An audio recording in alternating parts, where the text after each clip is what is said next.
Hi hello नमस्ते YouTube family. आज आपण कस्टमरचा blouse बनवत आहोत. तर इथं कस्टमरच्या ब्लाऊजच्या गळ्याची लांबी होती 11 इंच, पण त्यांना हवी होती 10 इंच. त्याच्यासाठी जे मेजरमेंट होतं 11 इंचचं, तर 10 इंच घ्यायची होती त्यांना. तर इथं मी 1 इंच कमी केलेला आहे, बघू शकता. तर इथं घेतलेला आहे मी जरी थ्रेड आणि निडल घेतलेली आहे जरी थ्रेडसाठी 1 नंबरची. तर इथं साईडला आपण पटापट जरी थ्रेडनी चेन टिच बनवून घेणार आहोत. चेन टिचच्या 2 लाईन बनवून घेणार आहोत आपण. 2 घेऊ शकताय, 3 ही घेऊ शकताय, पण 2च घेतले पाहिजेत. तर मी इथं 2च घेत आहे. तर इथं थोडा फास्ट केलेला आहे व्हिडिओ मी.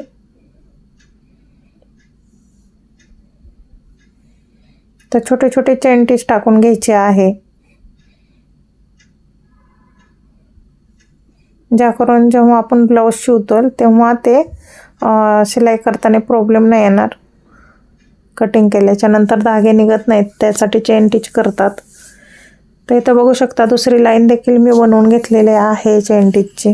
इथं घेतलेले आहेत मी शुगर बीट्स आणि आपले शुगर बीट्स आणि शुगर बीट्ससाठी निडल घेतलेले आहे. पॉलिस्टर थ्रेड घेतलेला आहे गोल्डन कलरचा.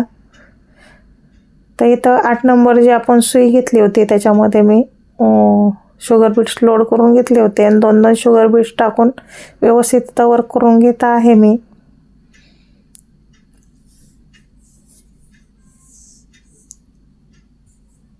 तर इथं बघू शकता शुगर बीट्सने पूर्ण लाईन बनवून घेणार आहे मी.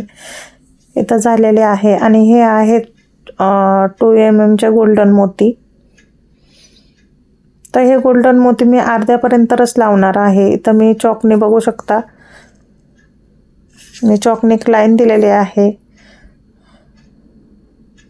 साईडला लाईन दिलेली आहे आणि मधल्या भागी देखील बघू शकता एक लाईन दिलेली आहे मी.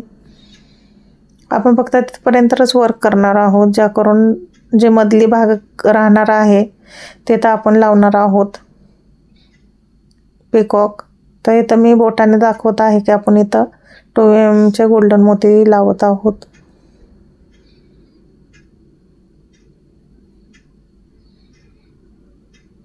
तर इथं गोल्डन मोत्याची लाईन देणार आहे मी. इथं आपण जास्त वर्क करणार नाहीत, कारण जास्त जर वर्क केला तर जे आपल्या 3Dचा पिकॉक आहे ते जास्त दिसणार नाही आहे. जास्त तुम्ही वर्क केल्याने ते ब्राईट दिसत नाही जास्त करून, कारण हा वर्कही दिसतो जास्त. त्याच्यामुळं गळ्याला मी जास्त वर्क नाही करणार, की जेव्हा आपण पिकॉक लावतो तेव्हा ते खूप सुंदर दिसला पाहिजे पिकॉक.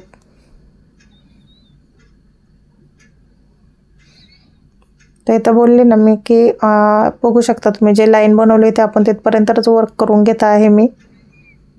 बाकीची जागा मी सोडत आहे. इथं घेतलेला आहे मी B7000 ग्लो. तर इथं जे स्टोन चेन असते ते लावून घेणार आहे मी. त्याच्याने खूप सुंदर दिसतो गळ्याची डिझाईन आणि वर्क देखील खूप सुंदर वाटतो.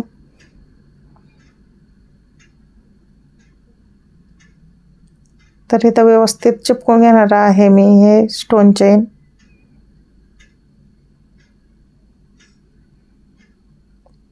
बघू शकता तुम्ही मी इथं लावून घेत आहे स्टोन चेन आणि ह्याचं मेजरमेंट घेऊन मी कटिंग करून घेणार आहे चेन टिच हे स्टोन चेन.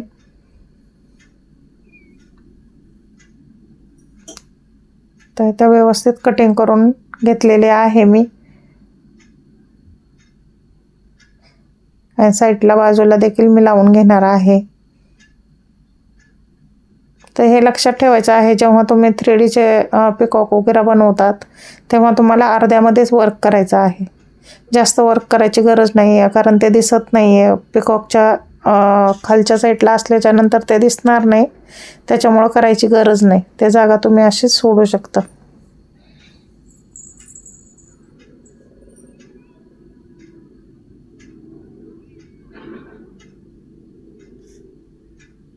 तर इथं बघू शकता दोन्ही बाजूला मी व्यवस्थित स्टोन चेन लावून घेतलेले आहे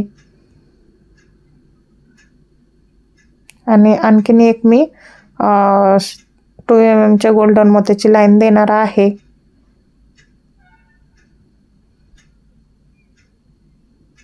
हे तर बघू शकता मी 2 mm गोल्डन मोती घेत आहे आणि एक लाईन बनवून घेणार आहोत आपण.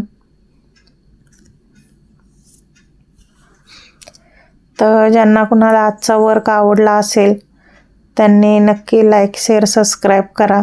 बेल आयकन प्रेस करायला विसरू नका, ज्याकरून तुम्हाला माझ्या नवीन नवीन व्हिडिओची नोटिफिकेशन येईल आणि तुम्हाला छान छान व्हिडिओ बघायला भेटतील. आणि 3Dचा पिकॉक कसा लावतात हे देखील ह्या ब्लाऊजवर मी दाखवणार आहे, ते देखील बघायला भेटेल. तर सबस्क्राईब करायला विसरू नका. आणि इथं बघू शकता कंप्लीट करून घेत आहे मी 2 mm गोल्डन मोत्याचा वर्क आणि त्या बाजूला देखील करणार आहे. आता इथं बघू शकता खूप छान असं दिसत आहे. याच्यापेक्षा जास्त मोठा गळा मी बनवणार नाही आहे, म्हणजे वर्क नाही बनवणार याच्यापेक्षा जास्त, कारण तो जे पिकॉक आपण लावणार आहोत ते पण दिसला पाहिजे, नाहीतर हाच वर्क दिसतो आणि ते वर्क जास्त दिसत नाही.